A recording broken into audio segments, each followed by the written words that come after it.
Relato número 1. La casa de mi abuelo siempre tuvo algo raro.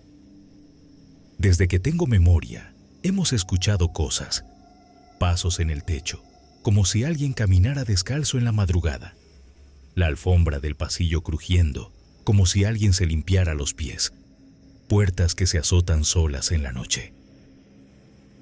Pero lo peor pasó cuando nos quedamos ahí mis primos y yo.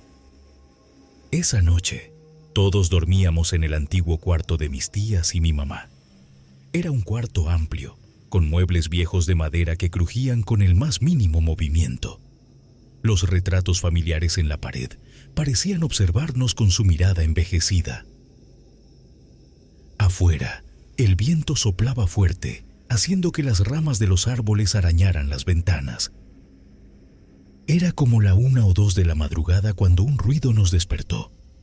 Al principio fue leve, como si alguien arrastrara los pies por la alfombra. Me incorporé en la cama y vi a uno de mis primos completamente despierto, mirando fijamente el centro del cuarto.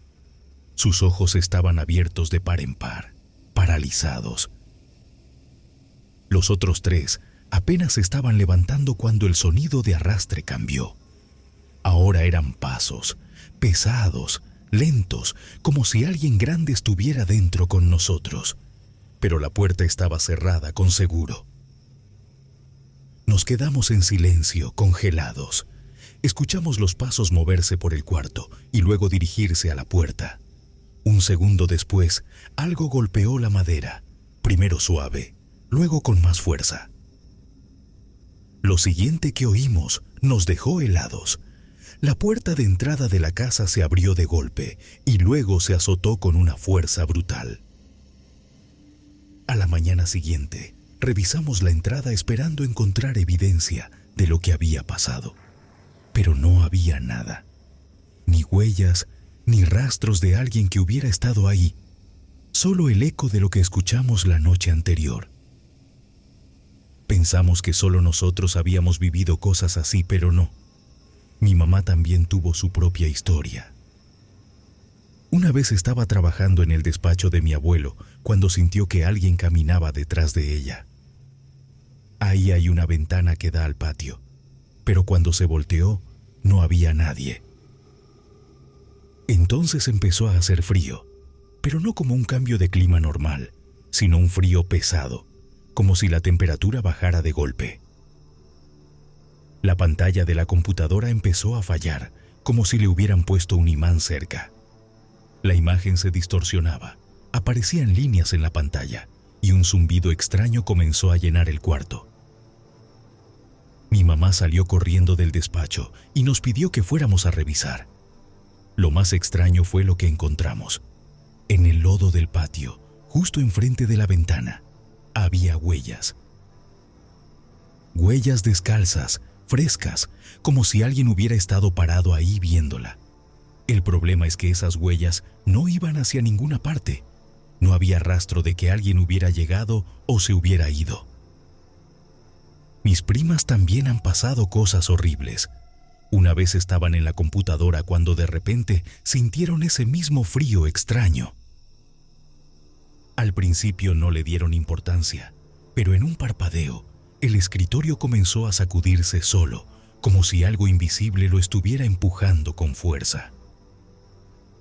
Salieron corriendo despavoridas. Cuando regresamos a revisar, el escritorio estaba en otro punto de la habitación. Era un mueble pesado, imposible de mover tan fácil. Nadie supo explicarlo. Pero lo que más me sacó de onda fue lo que me contó mi abuelo un día, como si fuera cualquier cosa. Cuando construyeron la casa, los trabajadores encontraron huesos enterrados. Eran de un adulto pequeño, con cortes extraños en el tórax. Como en Cholula hubo una masacre brutal durante la conquista española, mi abuelo cree que era un guerrero cholulteca, alguien que murió de una forma terrible. Pero los trabajadores no dijeron nada. Sabían que si reportaban el hallazgo, el gobierno podía expropiar el terreno. Así que los huesos desaparecieron. ¿Quién sabe dónde los dejaron? Desde entonces, la casa nunca estuvo tranquila. Con el paso del tiempo, aprendimos a ignorar los ruidos, a no quedarnos solos en ciertas habitaciones, a cerrar bien las puertas por las noches. Pero lo peor es que a veces, cuando todo está en silencio y piensas que ya estás a salvo, si te quedas quieto y prestas atención, todavía se escuchan los pasos en la alfombra y sientes que algo, en algún rincón oscuro de la casa, aún te está observando. Relato número 2. El año pasado, mi esposo y yo fuimos a la Ciudad de México y rentamos un Airbnb en Coyoacán. En las fotos se veía bonito, colonial, con una estética antigua pero bien cuidada. Sin embargo, en cuanto cruzamos la puerta, un escalofrío me recorrió la espalda.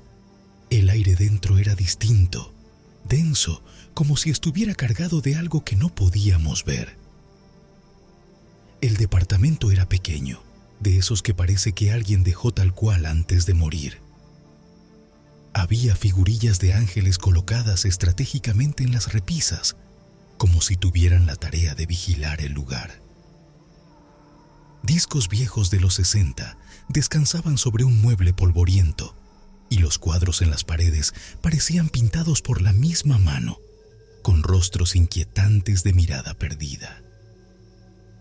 La cama, con su cabecera de madera oscura y detalles labrados, evocaba la sensación de estar en la habitación de alguien que nunca se había ido. Desde el primer momento, supe que esa casa tenía historia y que su dueño tal vez aún estuviera ahí. La primera noche, mi esposo durmió del lado de la puerta. Era de madera gruesa, pesada, y yo misma me aseguré de cerrarla bien antes de acostarnos. No quería arriesgarme a despertarme en la madrugada y ver la sala en penumbras. Sin embargo, alrededor de las 3:30 de la madrugada, algo me despertó. Un sonido seco y repetitivo. La manija de la puerta se movía. Contuve la respiración. No era un crujido por la madera vieja, ni el viento. Era el sonido inequívoco de alguien intentando abrirla. Mi esposo seguía roncando, ajeno a lo que sucedía. Con la piel erizada y el corazón golpeando en mi pecho, lo sacudí para despertarlo. Y justo en ese instante, la puerta se abrió de golpe. Primero rápido, con la violencia de quien quiere entrar sin permiso, y luego lento, muy lento, como si quisieran asegurarse de que viéramos lo que estaba pasando. El aire cambió, se volvió denso, frío, casi pegajoso. Sentí una presencia en la habitación, algo que no nos quería ahí. Mi esposo se despertó justo cuando la puerta quedó completamente abierta. Miró la oscuridad del pasillo y luego a mí. Murmuró algo incomprensible y, como si nada, se dio la vuelta y volvió a dormir. Yo me quedé paralizada, incapaz de cerrar los ojos. Me sentí observada el resto de la noche. Al día siguiente, sin mencionar lo ocurrido, mi esposo decidió cambiar de lado de la cama. Ahora yo iba a dormir junto a la puerta maldita. Esa noche recé hasta quedarme dormida. Pero eso no fue lo único extraño. Un día, mientras mi esposo usaba su rasuradora eléctrica en el baño, un estruendo nos hizo saltar. El enchufe había salido volando de la pared. No se había caído ni aflojado, sino que había sido arrancado con violencia, como si alguien invisible lo hubiera jalado con furia. Mi esposo, incrédulo, revisó la toma de corriente y no encontró ninguna razón lógica para lo ocurrido. Nos miramos en silencio, pero ninguno quiso decir en voz alta lo que ambos estábamos pensando. No estábamos solos en ese lugar. Cada noche pasaba algo. Sombras en el rabillo del ojo que desaparecían cuando volteábamos a ver. Ruidos en la sala cuando todo estaba en silencio. La sensación de ser observados desde algún rincón oscuro. El ambiente se volvía más pesado con cada anochecer. Terminé rezando cada noche, a pesar de que nunca fui religiosa. Era la única forma en la que lograba dormir, aunque fuera unas pocas horas. Nos fuimos de ese Airbnb sintiéndonos drenados, con la piel erizada y el miedo aún incrustado en el cuerpo. No sé qué ocurrió ahí, ni quién o qué se quedó atrapado en ese lugar. Pero aprendí algo. Nunca más rentaré un Airbnb en una casa vieja. No vaya a ser que su dueño nunca se haya ido. Relato número 3. Escribo esto más por necesidad de desahogarme que por querer asustar a alguien. En mi familia, los temas sobrenaturales siempre han estado presentes, como una sombra que se alarga con cada generación. Se dice que mi abuelo materno hizo un pacto, y desde entonces hemos vivido cosas que desafían toda lógica. Sin embargo, a mí parece que todo eso me elude. He crecido escuchando relatos de apariciones, de murmullos en la noche, de figuras que se asoman por las ventanas. Pero nunca me ha sucedido nada directamente. Y sin embargo, hay algo en mí que siempre ha sentido que no estoy del todo a salvo. Desde que nací, hubo señales. Mi madre y mis tías aseguran que, cuando era apenas un bebé, las brujas intentaron llevarme. La primera vez fue cuando tenía 6 meses. Mis padres vivían en la casa de mi abuela paterna, en un cuarto construido en la parte trasera del terreno. La casa era pequeña, rodeada de una vasta extensión de tierra que por las noches parecía infinita. El viento se arrastraba entre las ramas secas de los árboles, susurrando con un tono casi humano. Aquella noche, mi madre se despertó de golpe. Un frío inexplicable le recorrió el pecho antes de darse cuenta de que yo no estaba en la cama. Siempre me dormían entre ellos, protegidos por la tibieza de su cuerpo. Pero al palpar la sábana, solo sintió vacío. Entonces gritó: «¡El niño! ¡Se han llevado al niño!». Sus gritos despertaron a toda la casa. Mi padre, mis tías y mis abuelos salieron corriendo, con el miedo corriéndoles por la espalda como una garra invisible. Y ahí estaba yo. Me encontraron acostado en el suelo, justo frente al portón de entrada. Dormido. No lloraba, no parecía herido, pero mi ropa estaba empapada. Me había orinado encima, y aunque nadie vio nada, el aire olía a tierra mojada y a algo más, algo viejo, algo rancio, algo que no pertenecía a este mundo. Mi abuela fue la primera en hablar. Se lo iban a llevar, pero no lo quisieron porque se orinó. Desde entonces, cada noche me dormían con tijeras abiertas bajo la almohada, con hilos rojos en las muñecas y con oraciones susurradas al oído. A partir de ahí, nunca me dejaron solo al caer la noche. La segunda vez fue peor. Tenía apenas 1 año. Mi madre y una tía paterna habían ido a visitar a mi abuela materna. Mientras mi madre entraba a dejar algunas cosas, mi tía se quedó conmigo afuera, disfrutando de la brisa fresca de la tarde. Pero entonces las vio. 2 mujeres, paradas a lo lejos. Una era anormalmente alta, de casi 2 metros, con un cuerpo tan delgado que parecía que el viento podría romperla. La otra era baja y grotescamente ancha, con un rostro deforme que apenas se distinguía bajo el velo negro que la cubría. Sus siluetas parecían desdibujarse con la luz del crepúsculo, como si el mundo rechazara su existencia. Mi tía sintió un escalofrío recorrerle la espalda cuando escuchó sus voces. «Danos al niño, dánoslo, o sufrirás». Su voz no era humana. Era un murmullo retorcido, como si muchas voces hablaran al mismo tiempo. Mi tía quiso moverse, pero sus piernas no respondían. Un peso invisible la sujetaba, tirando de ella. Sintió que algo la jalaba hacia ellas, un poder frío que recorría su piel como garras heladas. Desesperada comenzó a rezar. Sus palabras salieron atropelladas, su respiración entrecortada por el terror. «Padre nuestro que estás en los cielos».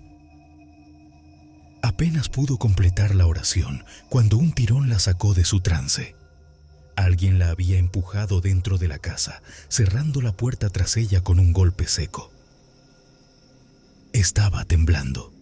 Sus brazos y piernas estaban cubiertos de rasguños largos y delgados, como si algo con uñas afiladas hubiera intentado aferrarse a ella. «Querían al niño», dijo entre sollozos. «No se los quise dar y me rasguñaron». Después de eso, nunca volvieron a dejarme solo. Nunca más. Al crecer, me contaron estas historias y por años pensé que eran solo exageraciones, una forma de hacerme sentir especial o protegido. Pero con el tiempo entendí que no eran cuentos, eran recuerdos, recuerdos llenos de miedo. Y me pregunto, ¿qué habría pasado si esa noche no me hubiera orinado? ¿Qué habría pasado si mi madre no se despertaba a tiempo? ¿Y si mi tía no hubiera resistido? Tal vez no estaría aquí para escribir esto. Tal vez en algún rincón del bosque o en las sombras de algún lugar olvidado, seguiría durmiendo en brazos de algo que nunca debió tocarme. Relato número 4. Siempre he creído que hay cosas en este mundo que no podemos explicar, pero una cosa es escuchar historias y otra muy distinta es vivirlas en carne propia. Lo que voy a contar no es producto de la imaginación ni una simple anécdota. Es algo real, algo que todavía sigo experimentando. De niño viví en un pequeño pueblo, donde mis abuelos me criaron con amor y disciplina. Pasé mi infancia entre calles empedradas y árboles frondosos, corriendo por las veredas sin preocuparme por nada más que jugar. Con el tiempo, tuve que irme a la ciudad a estudiar mi carrera, alejándome de la vida tranquila del pueblo. Pero el destino me trajo de vuelta. Ahora estoy aquí, cuidando a mi abuela en sus últimos años, mientras la demencia la consume poco a poco. No es fácil, pero es mi deber. Sin embargo, hay algo más en esta casa, algo que no puedo ignorar. Todo comenzó con ruidos leves en la noche. Un tac-tac, como el sonido de un bastón golpeando el suelo. Al principio, lo atribuía a mi imaginación o al eco de mis propios pasos resonando en la oscuridad. Pero luego vinieron los susurros. Al principio eran tenues, como el roce del viento contra una puerta mal cerrada, pero pronto se hicieron más claros. No eran simples ruidos de la casa asentándose, sino voces. Hemos grabado audios donde se escucha claramente la voz de una mujer y un hombre. No son palabras nítidas, pero se distinguen los murmullos. Un mamá, arrastrado, débil, como si saliera de una garganta ahogada. No hay nadie más en la casa. Solo mi abuela y yo, y aún así, las voces siguen ahí. Lo más inquietante es que las cosas comenzaron a moverse solas. Al principio, eran detalles pequeños. La televisión encendiéndose sin razón, mi teléfono prendiendo la pantalla aun cuando estaba suspendido. Pensé que podía ser un fallo del touch, pero no era eso. Luego, lo imposible empezó a ocurrir. Una mesa pesada, asegurada por castillos de construcción y tubos de PVC de 4 pulgadas, cayó sin explicación.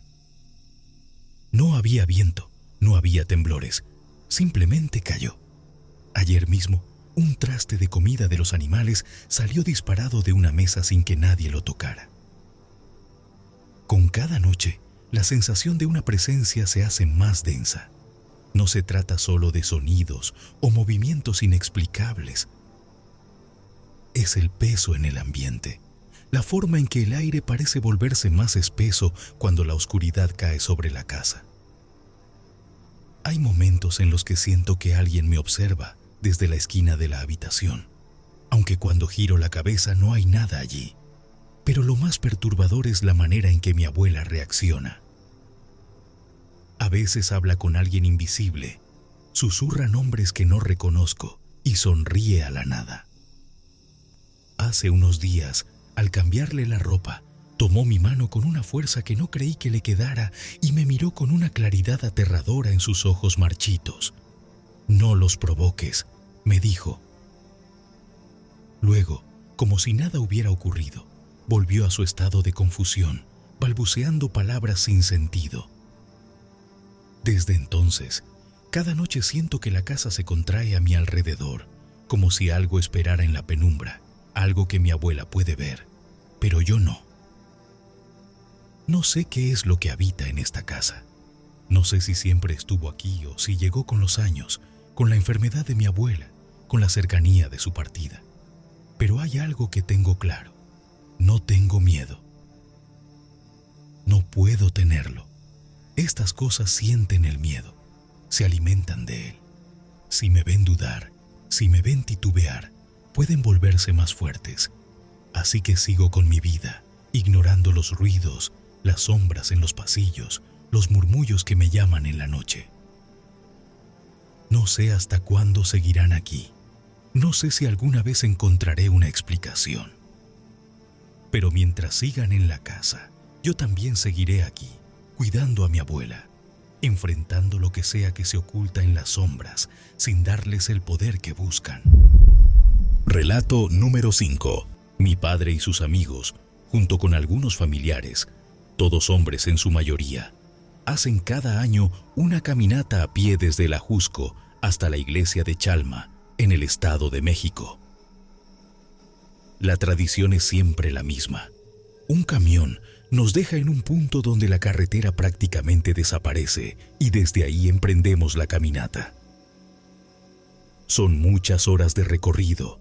Empezamos cuando ya oscureció, por ahí de las 8 de la noche, y casi hasta la medianoche logramos llegar a unas cabañas más adentro en el cerro para descansar antes de seguir al amanecer. Cuando tenía 10 años, mi padre me invitó a ir con ellos. Yo acepté sin dudarlo, emocionado por la aventura y por poder caminar con los adultos. Me sentía importante, como si aquel viaje marcara el paso de la niñez a una especie de rito de madurez. Sin embargo, lo que viví esa noche me dejó marcado para siempre. La caminata comenzó con entusiasmo. Las risas y las conversaciones animadas acompañaban nuestros pasos sobre la tierra suelta. El aire estaba frío pero soportable, y la luz de las lámparas que llevábamos iluminaba el camino serpenteante entre los árboles. Con el tiempo, el grupo fue cayendo en silencios cada vez más largos. El cansancio se acumulaba, y las luces de las lámparas parecían perder fuerza a medida que la noche se hacía más espesa. En ese tramo, la vereda se abrió a una parte plana del cerro, donde casi no había árboles. La luna, inmensa y redonda, bañaba el paisaje con su pálida luz, permitiendo ver las siluetas de los cerros al fondo y la espesura de los árboles cubriendo sus laderas como una muralla oscura. Fue entonces cuando las vi. A lo lejos, en la ladera del cerro, 2 bolas de fuego subían y bajaban, flotaban como si estuvieran vivas. Su movimiento era hipnótico, como si bailaran con una cadencia que solo ellas entendían. Su luz se intensificaba y luego se debilitaba, pulsando como si respiraran. Al principio, creí que era algún tipo de reflejo, pero no había nada que reflejara luz en ese lugar tan solitario. No fui el único que las vio. Uno a uno, los demás se fueron percatando de su presencia. El murmullo de la caminata cesó por completo. Un escalofrío me recorrió la espalda cuando vi que varios hombres comenzaban a chiflar fuerte, alertando a los que iban más adelante y a los rezagados detrás de nosotros. Éramos un grupo de más de 25 personas, y aún así, el miedo se sentía en el aire como una presencia invisible. Mi padre, con el rostro tenso, me apretó la mano con fuerza. En ese instante, entendí que aquello no era un simple fenómeno natural. Lo que fuera que brillaba en la ladera del cerro, no debía estar ahí. El ambiente cambió, se volvió pesado, como si la noche misma nos envolviera con un manto de amenaza silenciosa. Entonces, sin previo aviso, los que llevaban cohetes sacaron algunas palomas y comenzaron a lanzarlas en dirección a las luces. El estruendo rompió el silencio del cerro y en ese momento aquellas bolas de fuego se quedaron inmóviles. Un latido eterno pasó antes de que, de un instante a otro, se apagaran de golpe. La oscuridad se cerró sobre la ladera como si nunca hubieran existido. Nadie dijo nada. El grupo se puso en marcha de nuevo, esta vez con pasos más apresurados. Yo apenas respiraba. Mi padre, sin mirarme, sin decirme nada, mantuvo su mano sobre mi hombro hasta que nos alejamos lo suficiente. Nunca supe qué eran. Brujas, espíritus, algo que no nos quería ahí. Lo único que sé es que después de esa noche, nunca volví a dudar cuando la gente hablaba de lo que se esconde en los cerros. Es la única vez que he vivido algo así, y aunque pasen los años, sigo sin poder olvidarlo.